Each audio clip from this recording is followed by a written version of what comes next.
Alright, gonna shave.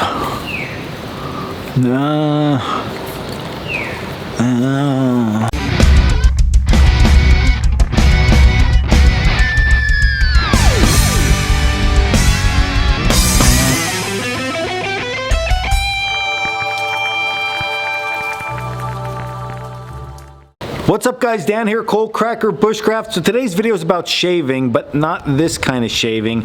It is about taking our knife and shaving shavings off of a stick. A very, very important skill set that you need to know and you need to practice all the time. And we utilize this skill set during fire making, specifically when it comes to foul weather fire starting. It's very important to be able to understand how to make really good small shavings to get that fire started, and then you can go on by putting all that stuff you gather from the forest. So when we first bring this up to individuals, many times the first thing you're going to think about is if you have a good knife, you're going to be good to go. And that is somewhat true. So if you have a sharp knife, you're going to be good to go. Okay, now yes, the grind can matter, okay, the length can matter, the handle size can matter, but at the end of the day, if you have a sharp knife, that is really, really, really what matters, because a good experienced person can get the job done with just a sharp knife. It doesn't matter about anything else. That stuff just makes it a little bit easier for everybody. So when it comes to using your knife, okay, be honest with yourself. If it's not sharp, you can't use it, okay? You got to switch out. And if you go through all the steps that I'm going to show you here in a little bit and it's still not working too well for you, then my recommendation is to go in your gear locker, your gear room, or whatever you got, okay, and get one of those pocket knives out that you bought and you never really used all that much. It still has a good factory edge on it, like this one right here that I have. This one is from a cooking little knife set. It had a spoon and a fork and the knife. I took it all apart, and I'll be honest, I don't even know if I ever used this knife one time. So this has a good factory edge on it. So if I wasn't getting shavings with that, pull something out like this and try it. If this isn't working, or you don't have something like this, again, the knife on your multi-tool, any other knife that's like factory edge new, try out and see if that one works. Now the next thing that we need to focus on is wood selection. Some woods are better than other woods, but at the end of the day, what the forest is going to give you during that situation is what the forest is going to give you. So that's how we're going to roll here. But there are a couple key elements that you want to keep in mind with this. Number one, you want to make sure that the wood you're collecting isn't rotted. How are you going to know that? Well, when you begin shaving into the wood, if chunks of it is breaking off, that means that the wood is rotted. And the reason that I bring that up is the number one most important thing is a lot of students pick a dry piece of wood from the forest floor and they think it's going to be good, and as they're cutting, chunks of it's breaking off. We see it happen all the time. So if that is happening, scrap that piece of wood and get a different piece, okay? And that is going to help you tremendously. Next, we're looking for wood that doesn't have a ton of knots in it. So if you look at the wood and it has a lot of big burly knots like this, okay, not a good idea, because what's going to happen as we create these shavings, the shavings will hit those knots and you are no longer going to be able to shave. Just how it is. And then lastly, we want to pick a straight stick. Now, slightly curved sticks for advanced users, they do have benefits, but for 99% of the people out there making shavings, straight stick is gonna work best for you. So a straight stick with not a lot of knots, that's not rotted, is going to be great. And then you have to know these next few things to get rolling. So we need to understand the tool that we're using and how that actually works in conjunction with the wood that we're cutting in order to have a better understanding of how to make these shavings properly. So the first thing, which most of us are going to be like, yep, we already know all this, is we start out with this rectangular piece of metal, and that is what your knife starts out like. Okay, make that line a little bit darker for everybody. And then what a knife maker will do is they will come in here and they will begin to reduce this material away on each side, creating our grind. So over time, what they're going to have then is they're going to have a material reduction that's going to give us that really nice knife now. So we have that nice pointed edge there that is going to do all of our cutting. Now when we talk about different grind styles, okay, it depends on what degree they ground that metal away. It might be more shallow, it might be deeper, and that's going to give you a different type of cut. But overall, if we have a nice sharp edge here, we can get the job done. Because what our goal here is now is to take this thing and then take our very artistic piece of wood that Dan drew here, and we're going to create a shaving off of that. So that sharp edge edge and that grind. I'll redraw this up here just for demonstration purposes, okay? That grind angle needs to match, okay, the area in which we are slicing and cutting. So in this case, if I was going to draw this again, what we would be looking for in an ideal world, okay, is something that would look like this. Our grind lines are laying flat against the edge of our stick, and then we're going to add another little bit of twist to that, okay? So as I add the twist to that, which I'll demonstrate in the next photo here, what we're actually doing, okay, is as I lift that up, the edge of my tool now is cutting more into that stick. So if you look at this one, we would get no cut as I drag my knife across that, and then as we come here and I turn the edge of my blade into the stick, it's going to start to penetrate into that wood, hence creating a shaving. Now, my drawing here, if you zoom in really close while you're watching this, what you're going to notice is that the way I drew this, way too much angle. So what's going to happen? It's going to grind into the stick way too much, and it's not going to allow you to get that really nice shaving. But if you understand this concept here, minus my terrible artwork, you're really quickly going to understand, okay, that's what we're looking for. We're looking for that grind angle to match the piece of wood and then add just a little bit more in, because what we want to try to do here is remove very small slivers of this wood. So if this was my cutting area, we don't want to cut in deep, okay? We want to just cut right along the surface like this, and that's going to remove these small little slivers of wood, and then as that cuts, it's going to create curls and nice small pieces for fire making, and you will be good to go. But let's look at this actually in action with the knife and see what else and other tricks we can give you. So before we even cut into the wood, we understand we have to get, again, that angle. So you can see my knife here, it's laying flat. As I angle my knife this way, the more I angle it, the more it's going to cut into the wood. The less I angle it, it's going to get to the point it doesn't cut into the wood at all. So we understand this concept now. But before we even do that, how should we be holding our knife? Because generally what we see most people start doing is sneaking this thumb upward to press this through.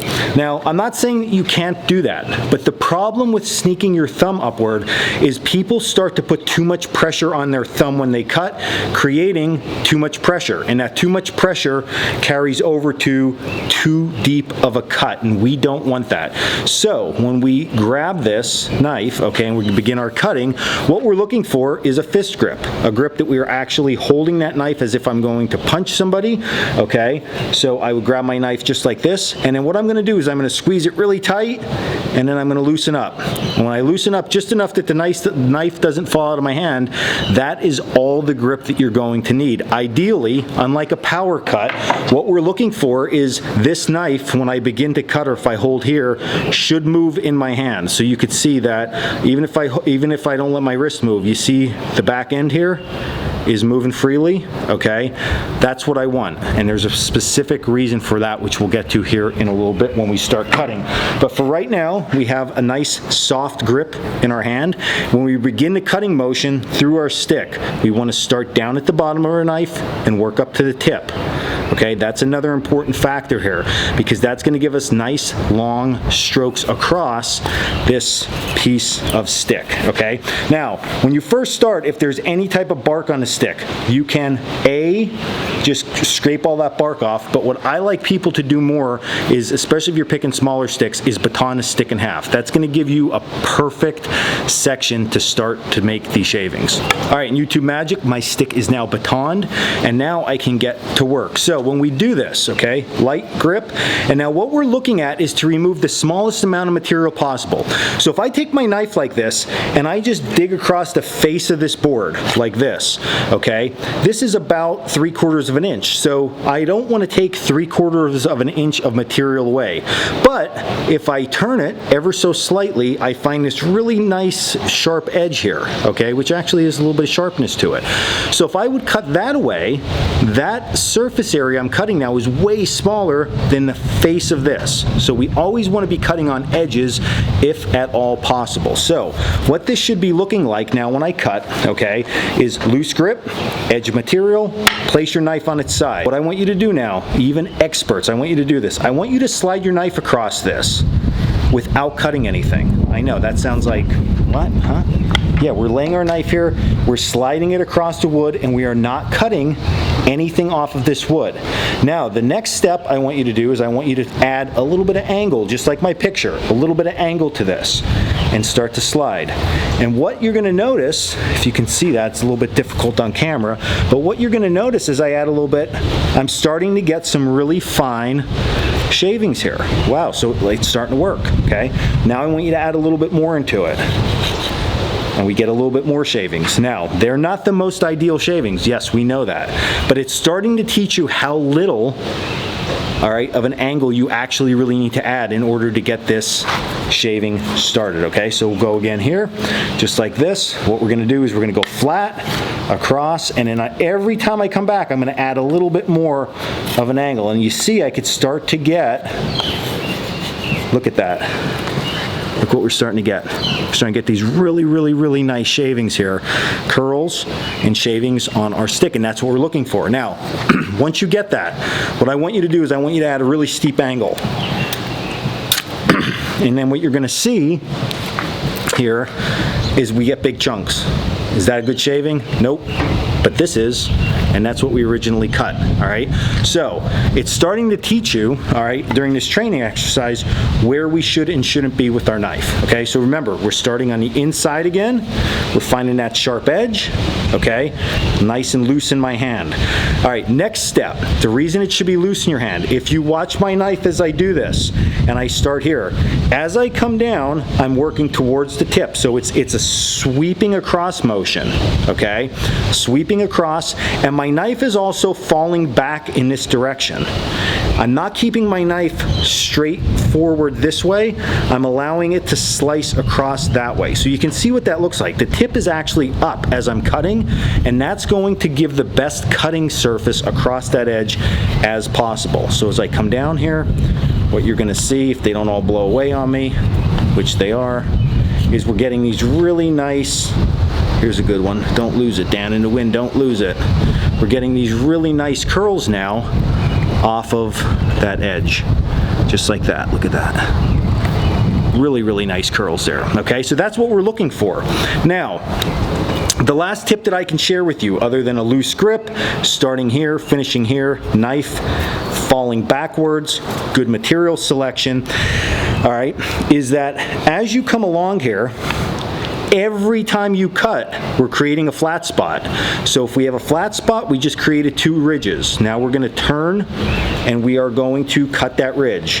Turn, cut.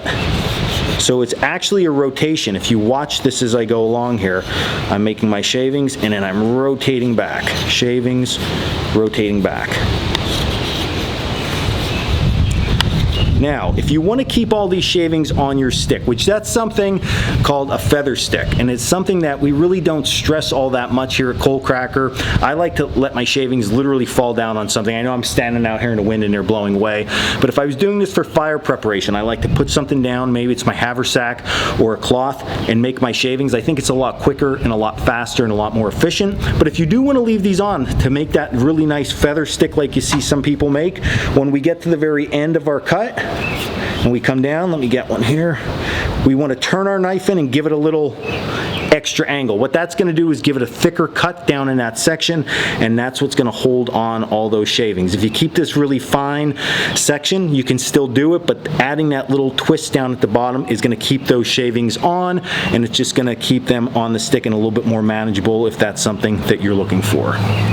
All right, so I hope you enjoyed these very simple tips to better shavings. Listen, this is going to help a lot of you tremendously. You just got to put the time in for it. Now, I know I didn't go into a lot of detail about knife grinds and wood selection, as I said earlier. As you progress with this, they are things that you can address on your own, or maybe we'll even talk about it more on this channel. But the big thing is, if you understand these main concepts, how to hold a knife, how to draw the knife across the wood, the type of wood that you're looking for, the technique and the twisting and all of that and you start getting really good shavings, then we can worry about all that other stuff. But I'm telling you, it's not really the wood, it's not really a knife, it's gonna be you and how skilled you are at making this. All right, and that is today's video. I hope everybody out there enjoyed this one. This is a skill you all need to practice all the time because it's an important one for the outdoors to be able to master and get better and better and better at. And then one day you will be master level shaving, carving, I don't know what it would be. I'm just rambling on. If you like this video, hit like and subscribe down below. You can also check us out at Coalcrackerbushcraft.com for all our classes, our gear, and our blog. And until next video, stay in the woods.